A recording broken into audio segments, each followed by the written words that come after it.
ప్రొద్దుటూరు నియోజకవర్గంలో ప్రజల చేతిలో శాశ్వత రాజకీయ సమాధి కట్టబడినటువంటి రాచమల్లు శివప్రసాద్ రెడ్డి గారు తన ఉనికిని కాపాడుకునేదానికో ఎత్తిపోయిన వైఎస్ఆర్ కాంగ్రెస్ పార్టీలో నేనంటూ ఒకరిని బతికే ఉండాననే ఉనికి కోసమో లేకపోతే జగన్మోహన్ రెడ్డి గారికి ఆయనకు ఉన్నటువంటి ఆర్థిక లావాదేవీల వల్లనో మరి ఎందువల్ల తెలియదు కానీ ప్రొద్దుటూరులో చెల్లని రూపాయి విజయవాడలో చెల్లుతాదంట. ప్రొద్దుటూరులో చెల్లని ఇతనికి రాష్ట్ర అధికార ప్రతినిధి ఇచ్చినారని 2 రోజులకు 3 రోజులకు ఒక ప్రెస్ మీట్ పెట్టేది, రెచ్చగొట్టే విధానాలు, ఫ్యాక్షన్ ప్రేరేపితంగా అయ్యేదానికోసం మాట్లాడే మాటలు, అహింస, తర్వాత ప్రజల్ని తప్పుదోవ పట్టించే మాటలు మాట్లాడుతున్నాడు. రాచమల్లు ప్రసాద్ రెడ్డి గారిని ఒకటి అడుగుతానా, నువ్వు 2019 నుంచి 2024 వరకు మీ జగన్మోహన్ రెడ్డి గారే ముఖ్యమంత్రి, 10 మంది ఎమ్మెల్యేలు మీరే ఉన్నారు.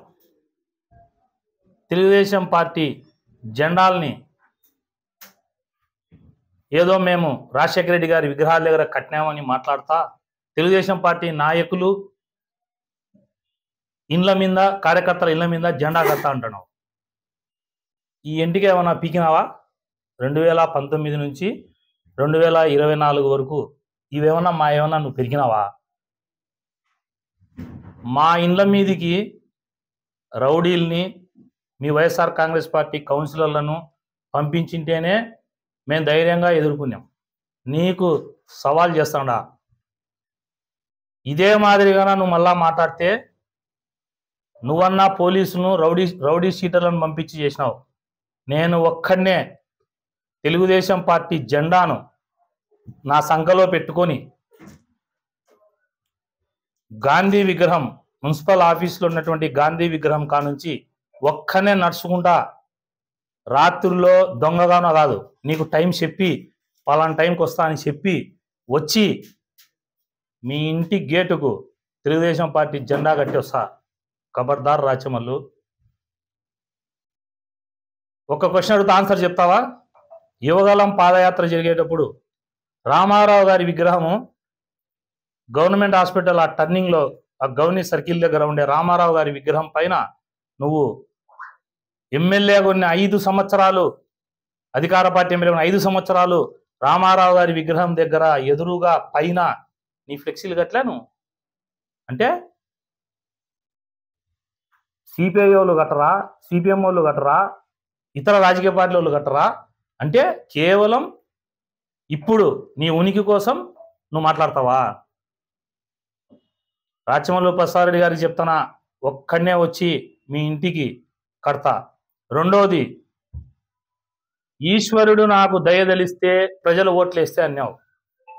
శివపార్వతుల సాక్షిగా అని చెప్పి నువ్వు అబద్ధాలు చెప్పినావు కాబట్టి శివుడు నీకు పలకడు. శివపార్వతుల సాక్షిగానే అబద్ధాలు చెప్పినావు. రాచమల్లు గారిని ఒకటి అడగాలనుకుంటున్నా, సంవత్సరంలో 365 రోజుల్లో నీ పెళ్లి రోజైనా, నీ పుట్టినరోజైనా, లేదా పండగల రోజైనా, ఒక్కరోజు 365 రోజుల్లో గుండె మీద చేసుకొని ఈరోజు నేను అబద్ధం ఆడలే, అన్నీ నిజమాన్నే అనే ఒక్కరోజు చెప్తావా? 365 రోజుల్లో ఒక్కరోజు చెప్పు.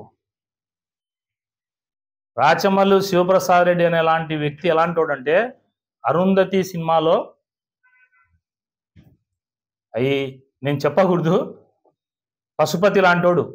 ప్రజలు అతనికి పశుపతిని సినిమాలో ఎట్టా సమాధి కట్టినారో రాజకీయంగా రాచమల్లు ప్రసాద్ రెడ్డి గారిని అట్లా సమాధి కట్టినారు. పశుపతి అప్పుడప్పుడు బయటికి వచ్చి పీడించినాడు చూడు, అట్లా నువ్వు ప్రజలను పీడించేదానికి తయారైనావు. యువగలం పాదయాత్రలో ఇదే విజయకుమారాల సర్కిల్ కానుంచి ప్రతి ఒక్క షాపు ముందర దౌర్జన్యంగా ఆ రోజును ఫ్లెక్సీలు కట్టినావు. మరి నీ మాదిరి ఎక్కడ మేము దౌర్జన్యంగా కట్టలే. స్వచ్ఛందంగా ఎక్కడ ఖాళీ ప్రదేశాలు ఉంటే ఎక్కడ కూడల్లో సర్కిళ్లలో అది ఆనవాయితీ. ఒక్క తెలుగుదేశం పార్టీ ఒక్కటేం కట్టలే, అన్ని రాజకీయ పార్టీలు కడతారు. దానికి మాట్లాడతావు. ఇంకొక పాయింట్ మాట్లాడినాడు మొన్న, తెలుగుదేశం పార్టీ వాళ్ళంట ఎక్కడైనా గ్రామాల్లో కానీ వార్డుల్లో కానీ అంట తిరిగితే ప్రజలు మీ మొహాన ఎంగిలి ముయ్యరు ఉత్సాహపోస్తారని మాట్లాడినావు. వయసులో నాకంటే పెద్దవానివి, నేను వాస్తవంగా ఈ విషయం అనిండకూడదు, కానీ నువ్వు అన్నాక మా పార్టీ నాయకుల్ని మమ్మల్ని కించపరిచినాక ప్రజలకు తెలియజేయాలి కాబట్టి చెప్తానా, నీ మీద పోసే నేను ఇంట్లో కూర్చోబెట్టినారు. నువ్వు చెప్పిన అబద్ధాలు 3 చెప్తా, ఎక్కువ చెప్తే కనుక ప్రస్తుతం సమయం లేదు. తెలుగుదేశం పార్టీ జెండా పొద్దుటూరులో ఇట్లా చూపించావు, నా కంఠంలో ప్రాణం ఉండగా ఏర్నీనని. అంటే ఇప్పుడు ఏమైంది? మళ్ళా అప్పుడు ఏం చెప్పినావు? ఇదే నాకు లాస్ట్ ఎలక్షన్లు 2 మా వారసులో యువకులో పోటీ చేస్తారన్నావు. నీకేంటికి అల్లరంతా? రోజు ప్రెస్ వాళ్ళని పిలిచడం, ప్రెస్కు పెట్టడం, తెలుగుదేశం వాళ్ళ మీద అవాక్కులు చవాకులు పెరగడం. సవాలు స్వీకరించు, నువ్వు టైం చెప్పు, డేట్ చెప్పు. నేను ఒక్కనే, ఎవ్వరు పోలీసు వాళ్ళని పిలిచకరాను. ఒక్కడు ఎవిడెన్స్ కోసం ఒక్కడిని పిలిచకస్తా, ఫోటో తీసేవాడు ఉండాలి కదా. మళ్ళా నువ్వు ప్రవీణ్ రాలే, ఎవడో వచ్చి కట్టిపోయినా అని నువ్వు మళ్ళీ అబద్ధాలకు తొలగిస్తావు. ఇండియా పాకిస్తాన్ తాజా అప్డేట్స్ కోసం డౌన్లోడ్ చేసుకోండి RTV లైవ్ యాప్.